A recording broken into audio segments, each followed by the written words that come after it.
Welcome to UPSC exam prep. आज है 23 अक्टूबर 2023 और स्वागत है आपका करंट अफेयर्स न्यूज डिस्कशन में। तो आइए शुरू करते हैं। आज का हमारा पहला आर्टिकल है भारतीय कारपोरेट कार्य संस्थान यानी Indian institute of corporate affairs के बारे में। तो आइए देखते हैं। अभी हाल ही में कॉरपोरेट कार्य संस्थान और विकलांग व्यक्तियों के लिए कौशल परिषद के बीच मानेसर गुरुग्राम में IICA कैंपस में एक समझौता ज्ञापन पर हस्ताक्षर किए गए हैं। तो आइए इसके बारे में जान लेते हैं। इसे सोसाइटी पंजीकरण अधिनियम 1860 के तहत 12 सितंबर 2008 को एक सोसाइटी के रूप में पंजीकृत किया गया था। यह भारत सरकार के कॉरपोरेट मामलों के मंत्रालय द्वारा स्थापित एक संस्था है। ये एक स्वायत्त निकाय है जो एक एकीकृत और बहुविषयक दृष्टिकोण के माध्यम से भारत में कॉरपोरेट क्षेत्र के विकास का समर्थन करने के लिए एक थिंक टैंक और उत्कृष्टता केंद्र के रूप में कार्य करता है। यह विभिन्न स्कूलों और केंद्रों के माध्यम से क्षमता निर्माण सलाहकार समाधान प्रदान करता है। IICA के अंतर्गत स्कूल ऑफ बिजनेस इन्वायरमेंट, पर्यावरण, सामाजिक प्रशासन, कॉर्पोरेट सामाजिक जिम्मेदारी और व्यवसाय और मानव अधिकार के क्षेत्रों में भी ये काम करता है। अब हालिया MOU का महत्व क्या है? तो ये SCPWD और IICA के तत्वावधान में बनाई गई विभिन्न संस्थाओं के माध्यम से विविध कार्यबल के निर्माण और प्रबंधन के लिए ज्ञान, कौशल और दक्षता के मामले में कॉरपोरेट को सक्षम करने के उद्देश्य से SCPWD और IICA की विशेषता को समन्वित करेगा। SCPWD और IICA के सहयोग से योग्यता समावेशिता के लिए जॉब कोच कार्यक्रमों या अन्यथा विविध क्षेत्रों में ये कौशल पाठ्यक्रम के माध्यम से पहल करेगा। हमारा अगला आर्टिकल है ग्रेफाइट के बारे में। तो आइए देख लेते हैं। अभी हाल ही में चीन ने राष्ट्रीय सुरक्षा के आधार पर इलेक्ट्रिक वाहनों के लिए बैटरी निर्माण के लिए महत्वपूर्ण ये खनिज पदार्थ है ग्रेफाइट, इसके निर्यात को प्रतिबंधित करने की योजना शुरू की है। ये हमने कल भी आर्टिकल डिस्कस करा। आइए इसके बारे में ग्रेफाइट के बारे में जान लेते हैं। यह एक अपारदर्शी और गैर धात्विक कार्बन बहुरूप है जिसका रंग काली चांदी जैसा चमक और धात्विक को लेकर फीकी होती है। चूँकि यह धातु से शीशे जैसा दिखता है, इससे इसे बोलचाल की भाषा में ब्लैक लेड या प्लैंगबैगो के नाम से भी ये इसको जाना जाता है ग्रेफाइट को। इसका निर्माण कार्बन युक्त पदार्थ तलछटों के काया पलट से होता है। ये क्रिस्टलीय कार्बन का प्राकृतिक रूप से पाया जाने वाला एक रूप है। ये अत्यंत नर्म होने से बहुत हल्के दबाव से टूट जाता है और इसका विशिष्ट घनत्व बहुत कम होता है। यह गर्मी के प्रति बेहद प्रतिरोधी और लगभग किसी भी अन्य सामग्री के संपर्क में लगभग निष्क्रिय है। यह चरण गुण इसे धातु विज्ञान और विनिर्माण के उपयोग का एक विस्तृत श्रृंखला प्रदान करते हैं। आणविक संरचना इसकी, तो इसमें 6 कार्बन परमाणुओं की एक सक्रिय संरचना होती है जो व्यापक रूप से दूरी वाली परतों में हेक्सागोलन के रूप में एक साथ बंधी होती हैं। इसकी परतों के बीच बंधन यानी बॉन्ड मजबूत होते हैं, लेकिन इनकी संख्या कम होने से ये कमजोर होता है। ग्रेफाइट कार्बन का एक स्थिर रूप है। इसके अनुप्रयोग क्या क्या होते हैं? तो इसका उपयोग पेंसिल, स्नेहक, क्रूसिबल और boundary facing, polish, arc lamp, battery, electronic motor के लिए ब्रश और परमाणु रिएक्टरों के कोर में किया जाता है। इसका बड़े पैमाने पर खनन चीन, भारत, ब्राज़ील, उत्तर कोरिया और कनाडा में किया जाता है। हमारा अगला आर्टिकल है पेंट ब्रश स्विफ्ट तितली के बारे में। तो अभी हाल ही में हिमाचल प्रदेश के चंबा जिले में पहली बार पेंट ब्रश स्विफ्ट तितली की एक तस्वीर खींची गई जो इसका दस्तावेजीकरण किया गया है। तब इसके बारे में जान लेते हैं। हेस्पेरिडी परिवार की एक तितली प्रजाति है। इसे 1878 में इसकी खोज के बाद हिमाचल प्रदेश में इस प्रजाति की तस्वीर कभी नहीं ली गई, पहली बार ली गई है, तभी ये चर्चा में है। इसकी तस्वीर पहली बार खींची गई है और जिसका ये दस्तावेजीकरण किया गया है।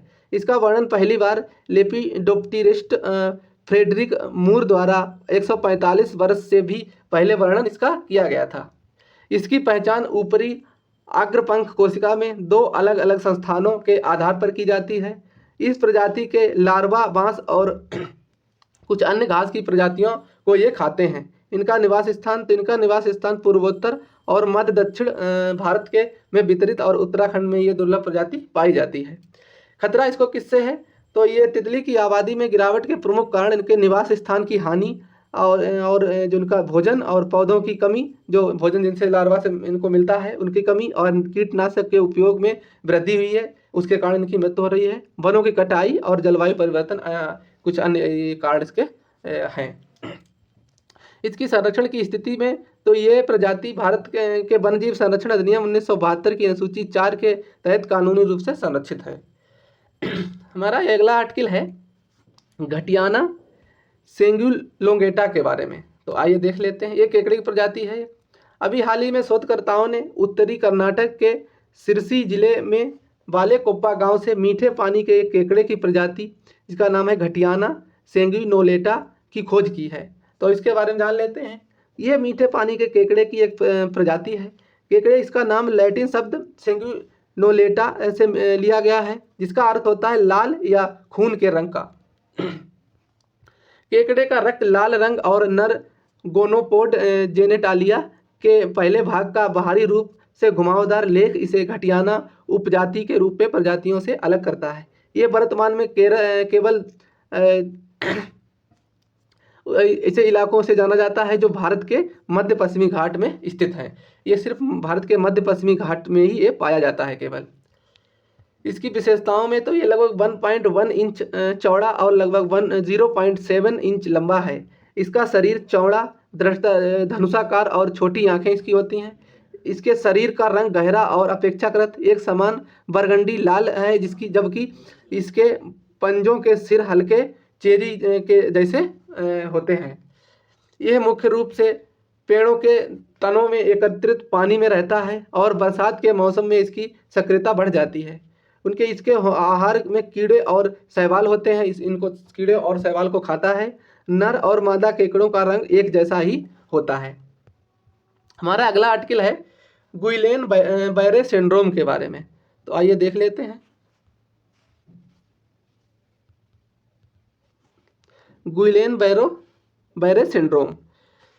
तो अभी इजराइल ने एक हालिया अध्ययन में कोविड-19 के संक्रमण और उसके 6 सप्ताह भीतर गुइलेन बैरे सिंड्रोम का निदान होने की अधिक संभावना के बीच एक संबंध पाया गया है इसमें। तो आइए इसके बारे में जान लेते हैं। यह एक दुर्लभ स्वप्रतिरक्षित विकार है जिसमें शरीर की प्रतिरक्षा प्रणाली गलती से परिधीय तंत्र पर हमला करती है। ये वयस्कों और पुरुषों में अधिक सामान्य है, लेकिन ये सभी उम्र के लोगों को प्रभावित कर सकता है।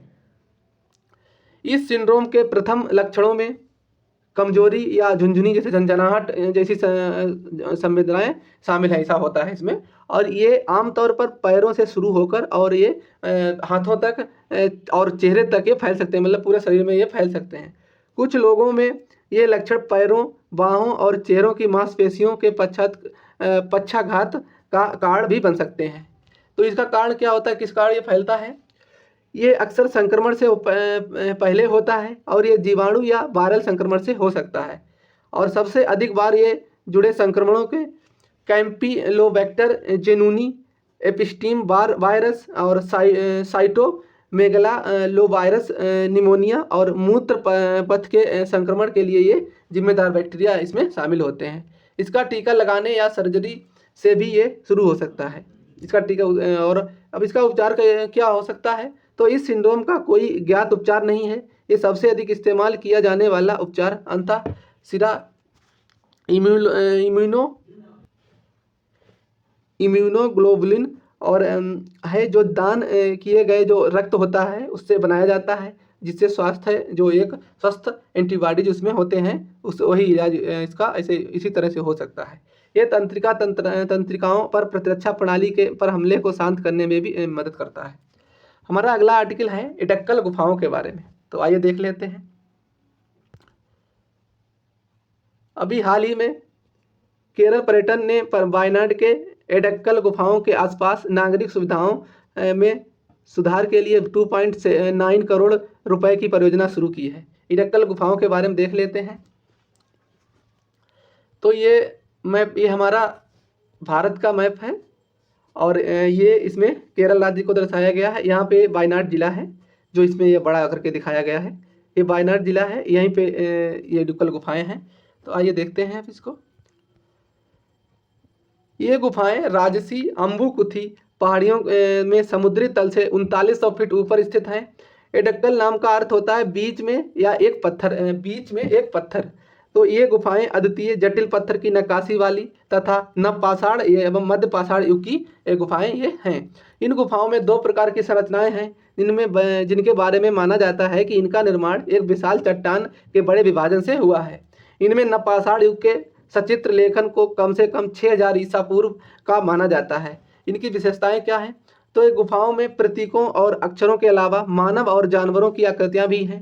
इन गुफाओं के अंदर सचित्र कला और उत्कीर्ण है जो इस क्षेत्र की प्राचीन मानव बस्तियों की उपस्थिति का संकेत देती हैं। ऐसे नाम के बावजूद ये डुक्कल गुफाएं वास्तव में गुफाएं नहीं हैं। ये एक प्रागैतिहासिक शैलाश्रय का हिस्सा है जिसका निर्माण प्राकृतिक रूप से एक विशाल शिलाखंड के दो बड़े शिलाखंडों के बीच फंसने से हुआ है।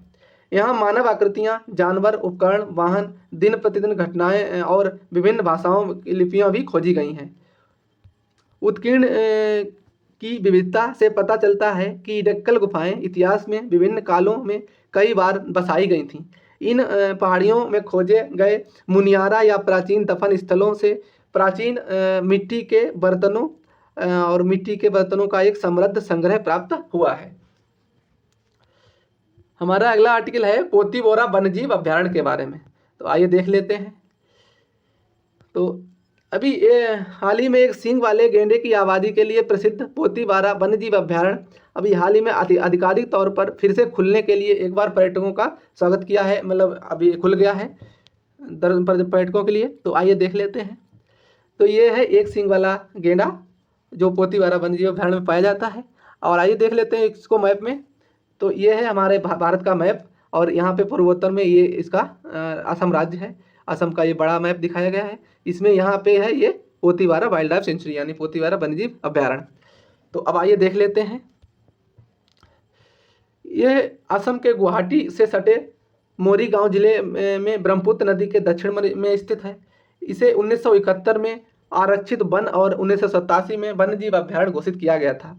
ये भारतीय एक सींग वाले गेंडे की प्रजाति और उसके उच्चतम जनसंख्या घनत्व का घर है। इसमें जलोढ़ तराई और दलदली भूमि का ये प्रभुत्व है। यहाँ पर दलदली भूमि और जलोढ़ मिट्टी यहाँ पर पाई जाती है। ब्रह्मपुत्र नदी के में पोतीबारा वन्यजीव अभ्यारण्य के परिसर का एक प्राकृतिक सीमा प्रदान करती है, जबकि गरंगा बील उसके दक्षिण में एक प्राकृतिक सीमा प्रदान करती है। यहाँ पर पॉबिटोरा के 72% हिस्से में अरुंडोडोनाक्स, एरियंथस, रेवेना, फ्रेगामाइट्स, कॉर्का, इम्पेराटा, सिलिंड्रिका और सैक्रम एसपीपी का गीला सवाना शामिल है। जलकुंभी तो इसको इचोर्निया क्रैसिप्स ये एक बड़ी समस्या है। इसे खासकर जल पक्षियों के लिए, क्योंकि ये पानी की सतह पर मोटी सी परत बनाती है जलकुंभी, और यहाँ पे वनस्पति पाई जाती हैं।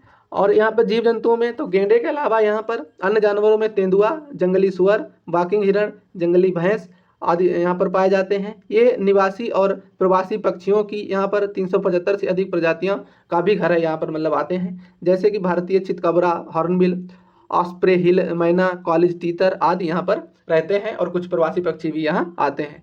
भारतीय एक सींग वाले गेंडे के बारे में मुख्य तथ्य देख लेते हैं। तो ये एक सींग वाला गेंडा या भारतीय गेंडा गेंडे की एक प्रजाति का सबसे बड़ा है। इसका वैज्ञानिक नाम गैंडा यूनिकॉर्निस है। इसका वितरण तो ये भारत और नेपाल में पाया जा सकता है। विशेष रूप से ये हिमालय की तलहटी में, बाढ़ के मैदान, घास के मैदानों और के आसपास के जंगलों में ये पाया जाता है। असम के काजीरंगा राष्ट्रीय उद्यान में ये 2613 जानवरों के साथ ये सबसे बड़ी आबादी इसकी पाई जाती है काजीरंगा वन्यजीव राष्ट्रीय उद्यान में। इसकी विशेषताएं क्या हैं? तो इसकी पहचान लगभग 8 से 25 इंच लंबे एक अकेले जो सिंगल उनका हॉर्न होता है, सींग होता है, एक काले सींग और त्वचा की सिलवटें वाले भूरे भूरे रंग की जो खाल से होती है, इसे कवच प्लेटेड रूप देता है। इसका वजन लगभग 2200 किलोग्राम और ऊंचाई 170 से 186 सेंटीमीटर और लंबाई 368 से 380 सेंटीमीटर हो सकती है। ये प्रजाति एकांत में रहना पसंद करती है और इसके सिवाय जब ये वयस्क और नर या वयस्कता के करीब गैंडे चार दीवारी में चरने के लिए ये इकट्ठा होते हैं। वे मुख्य रूप से चरते हैं। उनके आहार में लगभग पूरी तरह से घास और पत्तियां शामिल होती हैं। इनमें मतलब ये शाकाहारी होते हैं। और इनकी संरक्षण की स्थिति क्या है, तो IUCN की जो रेड लिस्ट होती है इसमें ये संवेदनशील हैं और परिशिष्ट एक में IUCN की जो लिस्ट होती है उसमें सूची 1 में है और वन्य जीव संरक्षण अधिनियम 1972 की अनुसूची 1 में ये शामिल है। तो हमारे सारे आर्टिकल फिनिश हो गए। वीडियो को एंड करते हैं। अगर हमारा वीडियो पसंद आए तो इसको लाइक करें, शेयर करें और सब्सक्राइब करें। Thank you.